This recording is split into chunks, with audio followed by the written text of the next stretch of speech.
ministre, merci de nous accueillir au ministère de la Santé pour nous parler d'avenir du système de santé que vous portez à travers le plan de transformation que nous a présenté le président de la République le 18 septembre.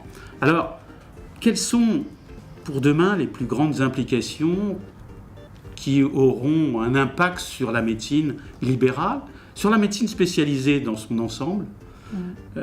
Quelle est votre vision?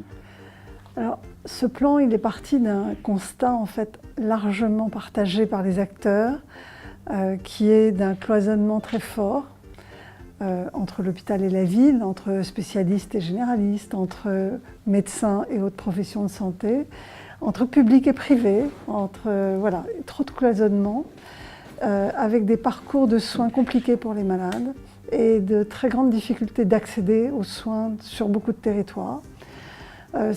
Ça m'a donc conduit à imaginer une structuration un peu plus rationnelle de la médecine de proximité, qui décloisonnerait les secteurs entre la ville et l'hôpital, entre la médecine libérale et les professionnels hospitaliers. Et puis, ça m'a conduit également à repenser les missions de l'hôpital, peut-être pour recentrer l'hôpital sur sa forte valeur ajoutée et éviter aujourd'hui cette dispersion des disciplines dans tous les hôpitaux avec des difficultés de recrutement majeures. Et donc, je vais proposer, parallèlement à cette structuration de la médecine de proximité, une gradation des soins. Alors là-dedans, évidemment, les spécialistes sont traités au même titre que tous les autres. En réalité, ils sont indispensables à la pratique médicale et aux soins des malades. Donc, dans l'organisation de proximité, où je vais demander aux communautés professionnelles territoriales de santé de s'organiser sur des territoires pour assurer à chacun un médecin traitant, assurer un accès aux soins, accéder à des soins non programmés si nécessaire.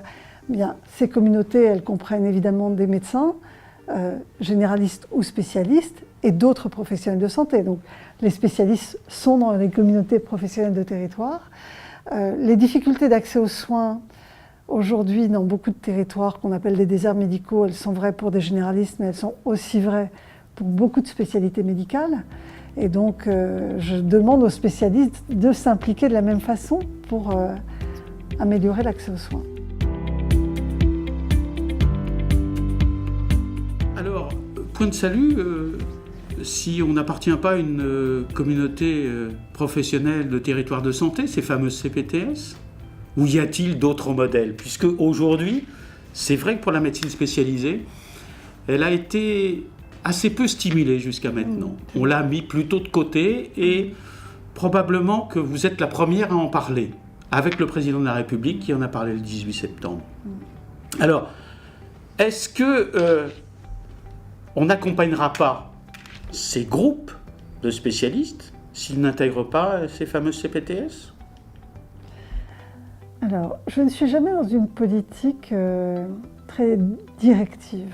Par contre, j'aime embarquer les gens avec moi. Et le raisonnement est le suivant.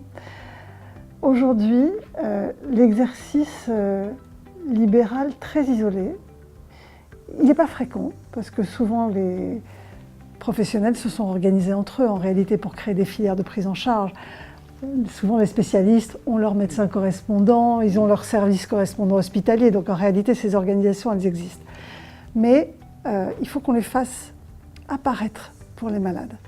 En réalité, toutes ces organisations que nous connaissons, nous, professionnels sur le terrain, quand on est un patient, on ne voit pas forcément quel circuit va prendre le parcours de soins.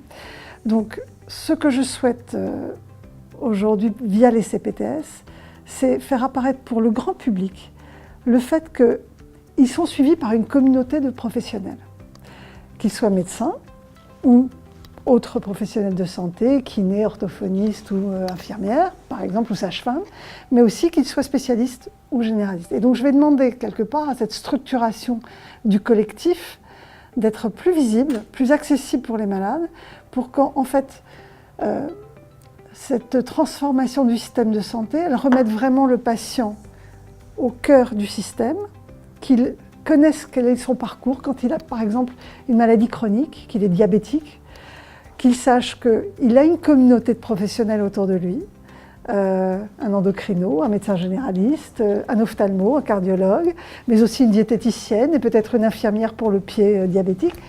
Et ça, il faut le structurer. C'est ce qu'on appelle l'exercice coordonné. Il peut être en réseau, il peut être dans une maison de santé, il peut être dans un centre de santé. Moi, quelle que soit la forme, ce que je veux, c'est que les malades se sentent accompagnés dans leur parcours.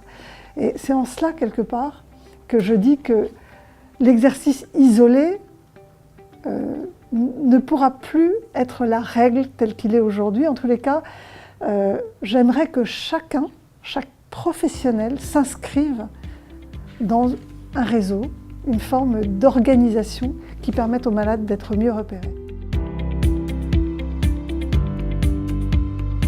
Depuis que vous êtes arrivé ici, vous avez porté deux choses, la qualité et la pertinence.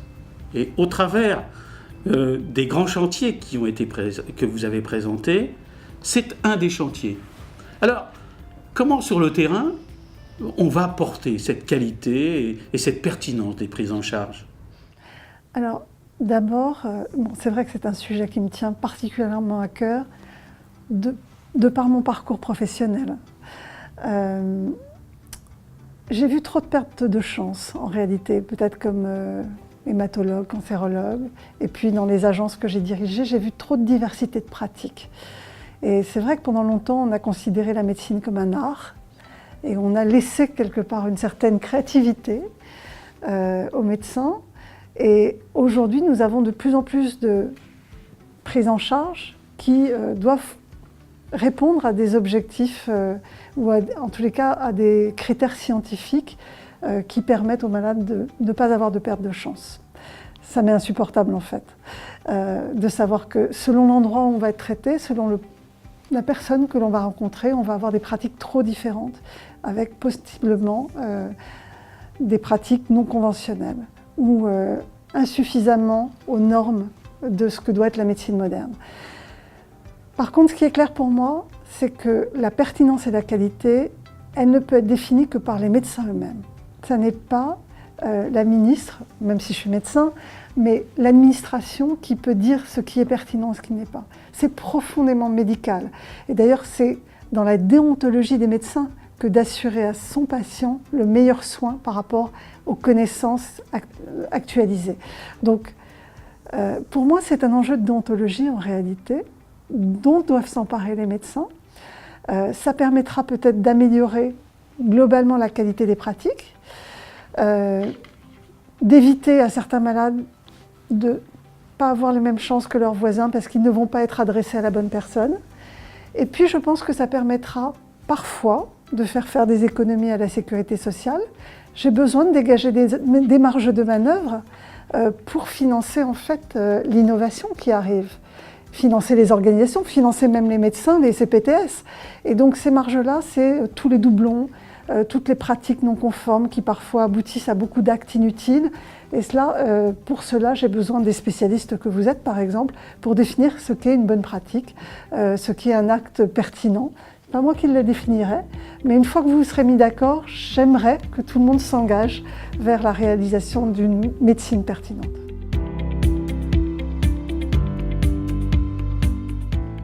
Je pense que c'est l'objectif de tout médecin, et particulièrement des spécialistes, puisqu'aujourd'hui nous portons l'expertise. Et donc cette expertise amène nécessairement à la pertinence et à la performance. Mais j'aime pas le mot performance, Monsieur Gasser. C'est un... Performance, ça met tout de suite le sujet financier au même niveau que la qualité et la pertinence. Or, pour moi, l'enjeu, il est d'abord celui de la qualité. La pertinence peut faire des économies, elle peut aussi parfois coûter cher. Mais ça m'est égal. Quelque part, ce qui compte pour moi, c'est la bonne pratique. Alors, le troisième chantier, c'est aussi le financement. Il va bien falloir financer tout ça. Comment fait-on? Comment, demain, financer un peu plus l'expertise et dire aux médecins, faites donc ce pourquoi vous avez été formés, peut-être qu'il y a des choses que les médecins ne doivent plus faire, et peut-être aller plus vers la délégation de tâches ou le travail aidé. Comment financer? Par quels moyens? Alors qu'aujourd'hui,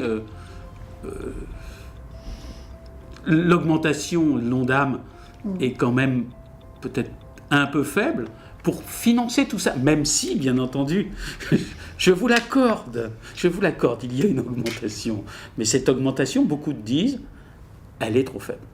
Bon, d'abord, c'est une augmentation pour cette année au-delà donc, de ce qui était prévu de 400 millions d'euros, mais au total, l'ONDAM, ça va être, celui que nous avons voté, ça va être 5 milliards de plus injectés dans la prise en charge. 5 milliards de plus injectés dans l'assurance maladie. Pour moi, il va y avoir une montée en charge progressive de la réforme, donc tout ne va pas se faire en 2019. Et donc, un ONDAM augmenté de 400 millions d'euros va en fait se poursuivre, augmenter de 400 millions d'euros dans les années qui viennent, puisqu'à chaque fois on va augmenter les budgets alloués à l'assurance maladie, et donc on va garder ces 400 millions en base. Donc en réalité, nous avons quand même gagné, grâce à cet ONDAM à 2,5%, nous avons gagné au total 1,6 milliard sur l'ensemble des 4 ans à venir. Ça n'est pas négligeable.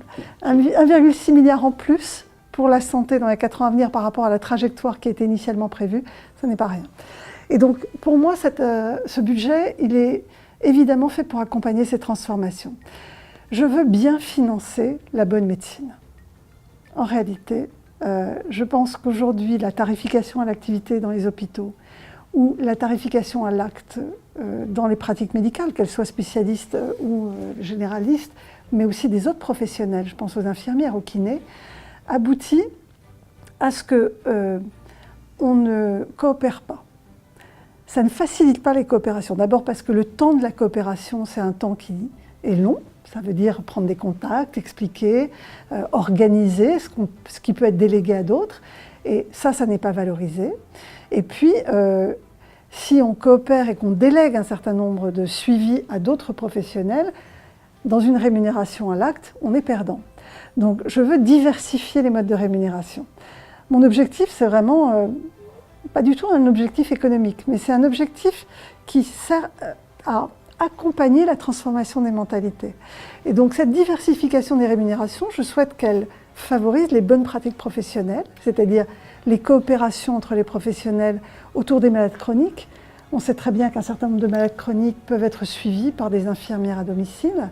Je donne un exemple, c'est peut-être pas le bon, mais l'insuffisance cardiaque, prendre le poids d'un malade régulièrement, aller vérifier sa saturation, il n'y a pas forcément besoin d'être vu par un médecin. Un diabétique de la même façon, et donc tout ça, ça s'organise, mais ça se finance. Et donc il va y avoir des financements au parcours, des financements forfaitaires. On peut imaginer que les CPTS aient des financements également populationnels, c'est-à-dire que s'ils s'engagent à prendre en charge les patients d'un territoire, il faut valoriser cela. S'ils s'engagent à mettre en place une permanence des soins ou une offre de soins non programmés dans la journée, accessible à tous, il faut financer cela aussi. Donc, tout ce surplus financier que j'ai obtenu via un ONDAM augmenté, il va me permettre d'accompagner la transformation des pratiques sur le terrain, d'accompagner les professionnels qui vont faire de la bonne médecine.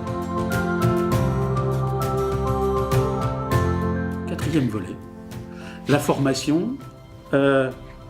Est-ce que vous pensez qu'aujourd'hui, avec la disparition des ECN, la disparition du numerus clausus, on arrive à ça. Comment faut-il pour aller au-delà et permettre d'avoir accès et de diversifier, comme vous l'avez dit, l'exercice? Alors, il est clair qu'aujourd'hui, la formation n'incite pas aux coopérations.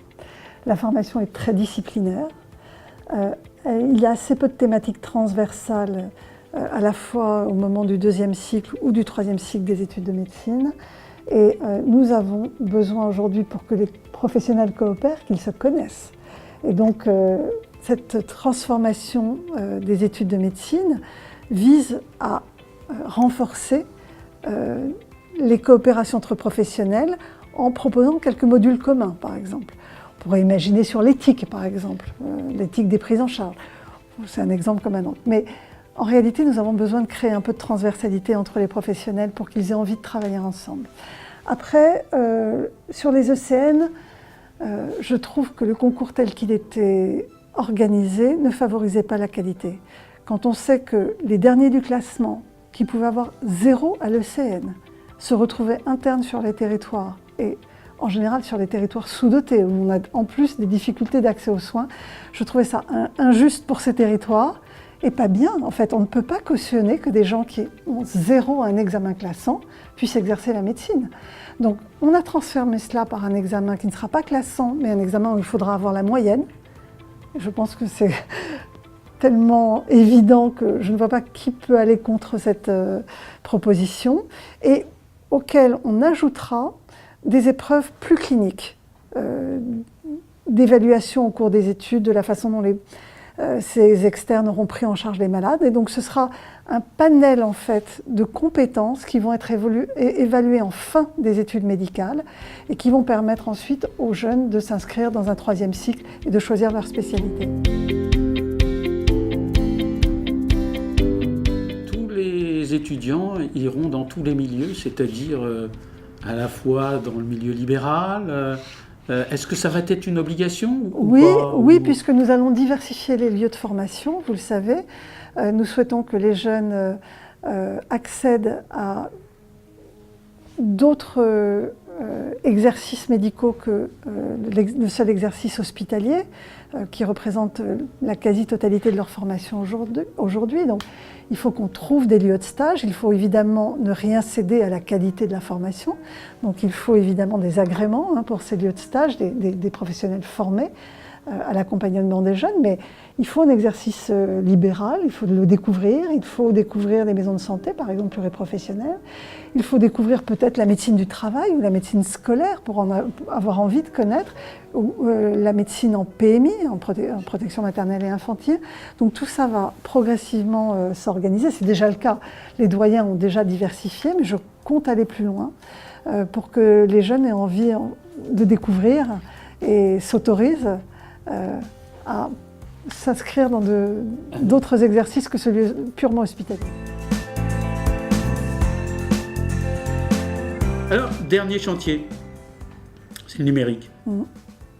Ça ne se résume pas seulement au DMP, non, même si aujourd'hui il y a eu une déclaration. Non, d'abord c'est une belle étape que nous avons franchie aujourd'hui. Aujourd'hui, je le rappelle, nous avons lancé le dossier médical partagé avec Nicolas Revel de l'assurance maladie. L'outil est bien plus abouti qu'il ne l'était il y a quelques années, il est accessible sur smartphone. Il y a un vrai changement de paradigme puisqu'il est la propriété quelque part des patients et des usagers, c'est eux qui l'ouvrent, c'est eux qui l'alimentent éventuellement. Ils peuvent l'alimenter en tous les cas autant que les médecins par des comptes rendus médicaux ou des comptes rendus de radio par exemple. Et c'est eux qui définissent les professionnels qui ont accès au DMP. Et donc c'est un outil qui est d'abord au service des patients, évidemment, mais qui va être un outil formidable de coopération entre les professionnels et de gain de temps, de gain d'efficacité, de gain d'efficacité, par exemple, quand on est aux urgences aujourd'hui et qu'on a perdu conscience, et pas qu'aux urgences d'ailleurs, les personnes âgées qui ont des pertes de mémoire, qui ne retrouvent pas leur traitement, qui changent de médecin parce qu'elles sont en voyage, tout cela crée des dysfonctionnements, crée des doublons d'examen, crée des pertes de chance, crée des risques.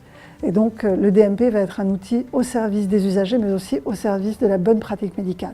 Après, ça n'est pas l'unique brique. Nous voulons créer un espace numérique en santé où chaque citoyen aura en fait son espace numérique où il pourra avoir ses applications de suivi par exemple d'un programme de coaching ou d'accompagnement de la prévention, son dossier, son carnet de vaccination, son dossier médical partagé, ses directives anticipées. Voilà, un espace qui lui permettra peut-être de prendre des rendez-vous en ligne où il aura connaissance de tous les professionnels géolocalisés autour de lui. Voilà des outils modernes que l'on doit aujourd'hui à nos concitoyens. Cet espace numérique en santé, on va le créer pour 2022. Nous donnons 4 ans aujourd'hui pour le faire. Quid demain du statut du médecin? Faut-il le rénover? Alors, Question très courte, c'est oui, non, ou peut-être joker. Il faut casser les murs. On va favoriser des exercices partagés entre la ville et l'hôpital. Ça, la réforme va le proposer, va simplifier en fait des contrats à temps partiel, des exercices mixtes libéral et dans des hôpitaux de proximité par exemple. Donc tout cela va permettre de décloisonner un peu. Je ne sais pas s'il faut changer le statut des médecins. Les médecins ont une place à part dans notre société. En réalité, les professionnels de santé en général, ils sont reconnus comme fiables par les Français. C'est une figure rassurante, la figure du professionnel. Le professionnel qui parle à son patient, il est entendu, il est écouté et il a un impact majeur. Il est vraiment, pour moi, un relais de confiance dans les politiques que je mène. Je dois dire par exemple que sur les politiques de prévention, quand une ministre parle de prévention, les Français ont un doute. Ils n'y croient pas, ils cherchent le complot, qu'est-ce qu'il y a derrière? Alors que quand un professionnel de santé s'engage et prône la prévention auprès de sa patientèle, il est écouté dans près de 80% des cas. Donc pour moi, je tiens vraiment à protéger quelque part cette aura qu'ont les professionnels de santé auprès des Français. Parce que c'est le seul moyen pour moi de mener une politique de santé efficace et cohérente. Merci Madame la Ministre de nous avoir permis de vous interroger. Merci de cette interview. Merci à vous, M. Gassel.